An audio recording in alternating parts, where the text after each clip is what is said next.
Bismillahirrahmanirrahim. Assalamualaikum warahmatullahi wabarakatuh. Perkenalkan, nama Bapak Ahmad Rifai. Kalian bisa memanggil Bapak dengan Pak Ahmad ataupun Pak Fai. Nah, kali ini di sini dan pada kesempatan kali ini Bapak ingin menyampaikan atau Bapak memegang 3 mata pelajaran ya, fisika, kimia, biologi, dan juga biologi lintas minat. Ada 4 mata pelajaran yang Bapak pegang, dan kali ini Bapak akan menyampaikan materi tentang fisika. Oke, pada materi fisika, di sini kita akan bahas mengenai besaran dalam ilmu fisika. Nah, besaran ini bukan artinya bentuk, bukan. Besaran ini bukan bentuk yang menandakan suatu materi atau suatu benda jadi besar, bukan.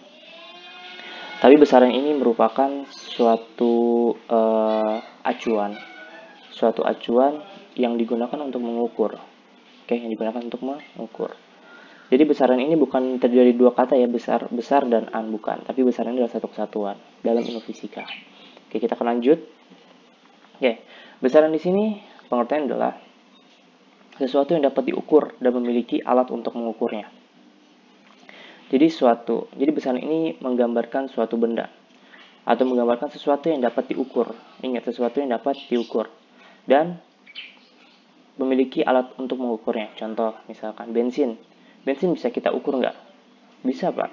1 liter, 2 liter. Kan kalau kita ke Pertamina atau ke pom bensin SPBU ya, kita suka ditanya berapa liter gitu kan. Kita pasti bilang 2 liter aja gitu kan.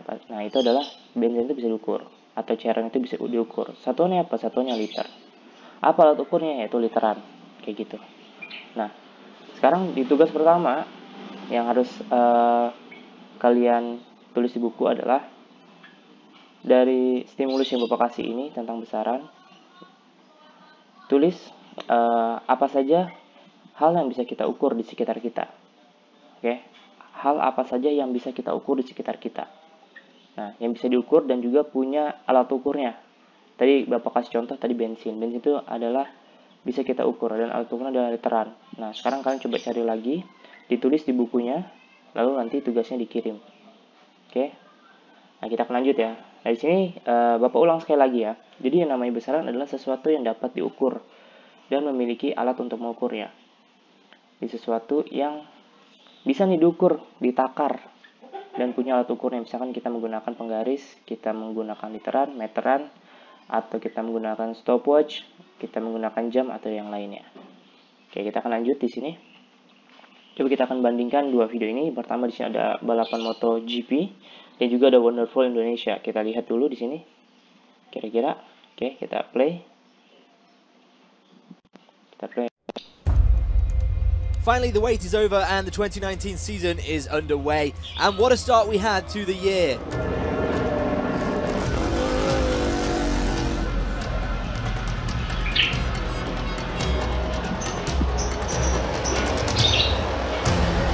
There were 4 factories in podium contention and a crazy battle between 5 riders, with just 0.023 deciding the first winner of the season and the closest top 15 in all-time history. It was all about Michelin winner Ducati's Andrea Dovizioso from the off, who got a great start launching from the front row to lead from early on.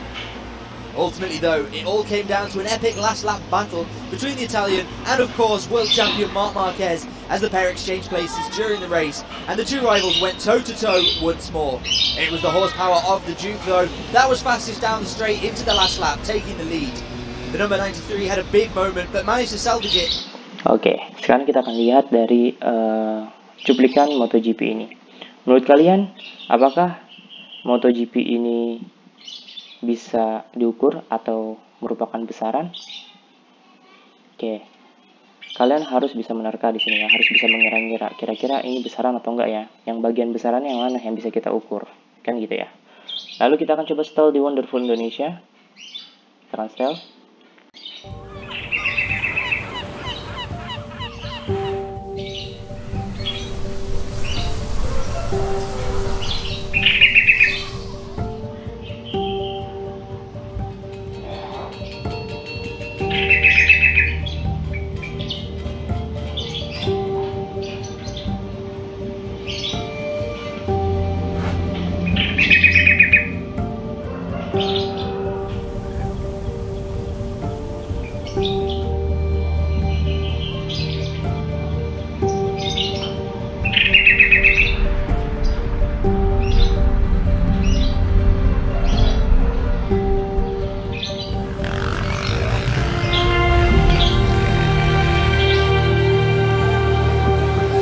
Oke, itu adalah cuplikan dari Wonderful Indonesia.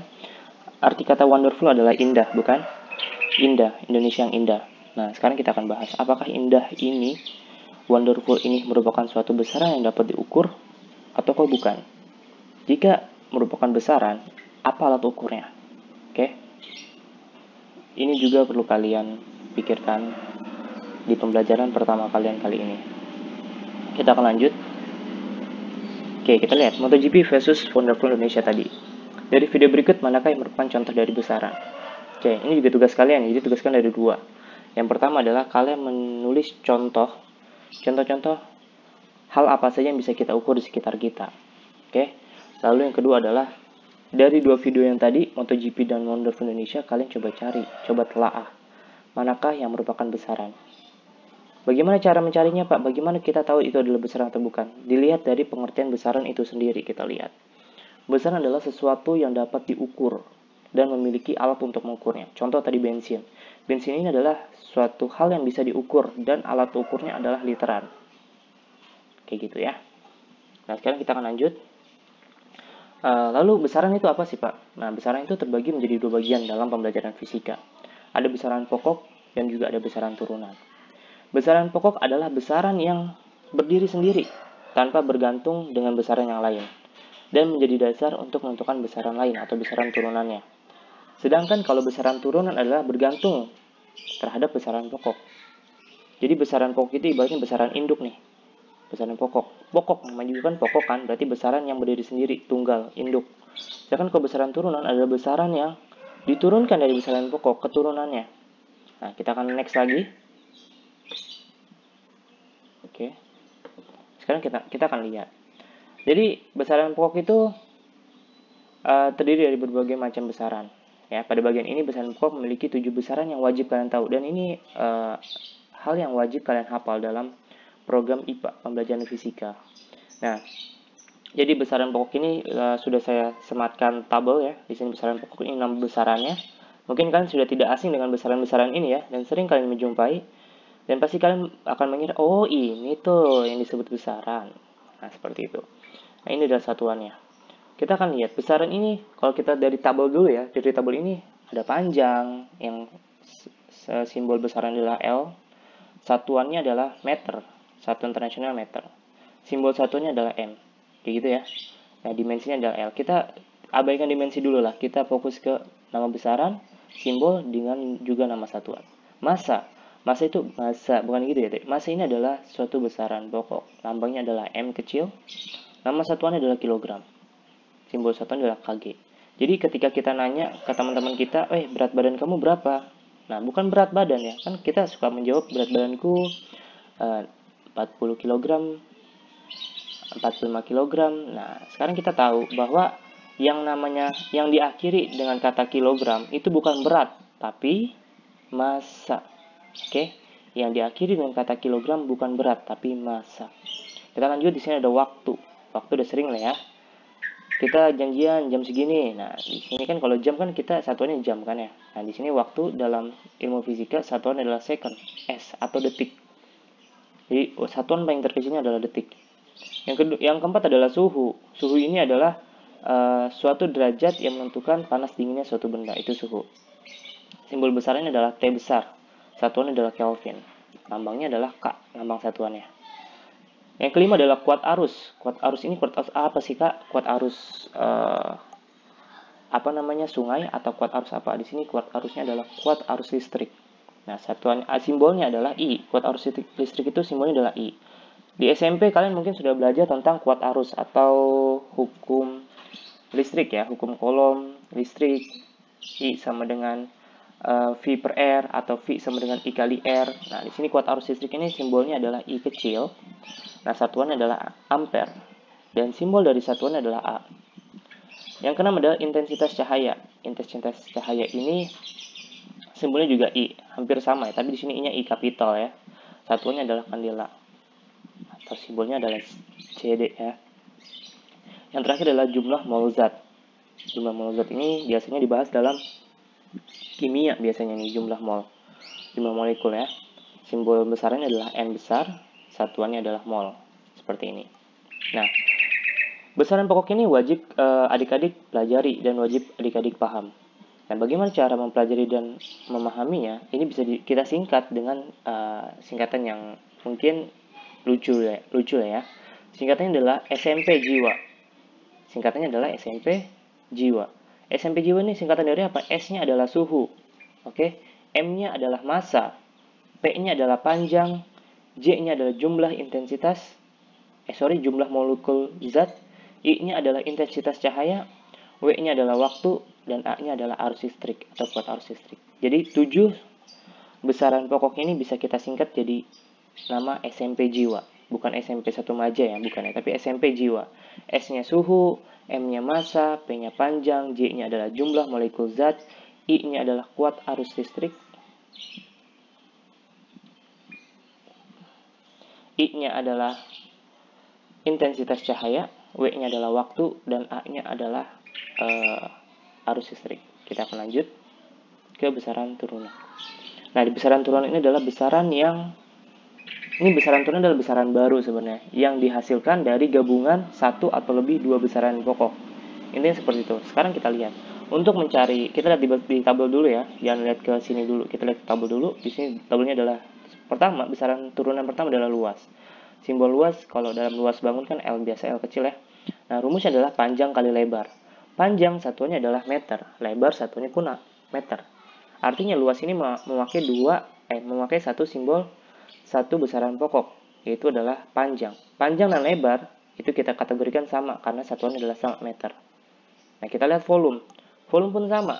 Rumusnya adalah panjang kali lebar kali tinggi. Sama-sama memakai besaran pokok, yaitu besaran panjang karena satuannya adalah meter. Yang ketiga adalah massa jenis. Massa jenis ini satuan simbolnya adalah rho. Tapi di sini tidak terdeteksi ya.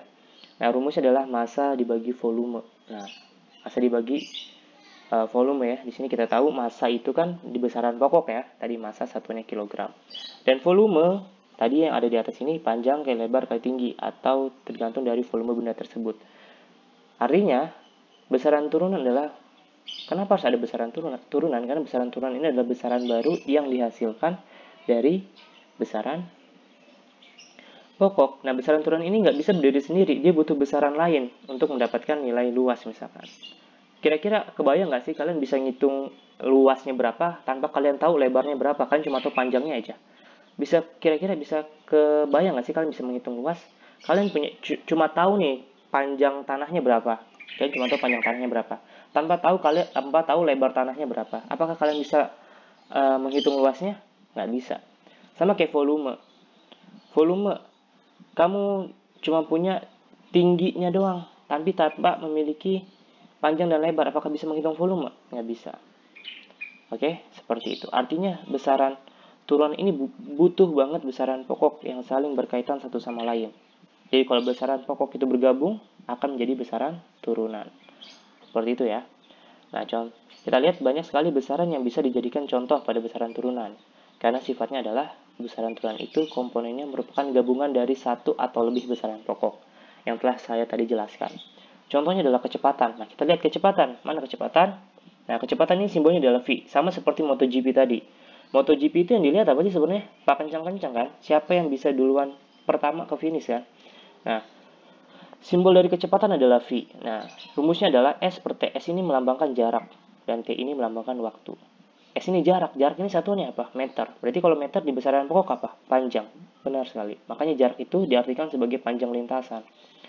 Dan T ini adalah waktu. Waktu ini bukan jam, tapi lebih kecil lagi daripada jam, yaitu detik. Artinya, dalam rumus kecepatan ini memakai berapa besaran pokok?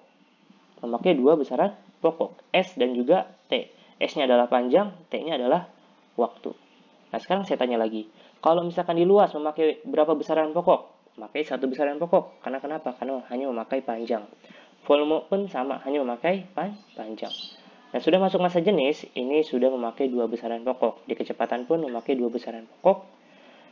Di percepatan pun sama, dua besaran pokok yang dipakai. Kita lihat percepatan itu lambangnya adalah A. Nah, rumusnya adalah V per T. V ini adalah kecepatan dibagi dengan waktu. Seperti itu ya. Nah, ini adalah gambar ilustrasinya ya. Jadi kalau misalkan kita rangkum, Jadi seperti inilah. Sekarang akan saya batasi di besaran turunan itu hanya segini aja yang wajib kalian tahu. Sebenarnya banyak banget besaran turunan, tapi yang saya batasi di kelas 10 adalah seperti ini dulu.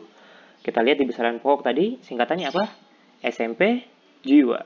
SMP jiwa, S-nya adalah suhu, satuannya Kelvin. M adalah massa, satuannya kilogram. P adalah panjang, satuannya adalah meter.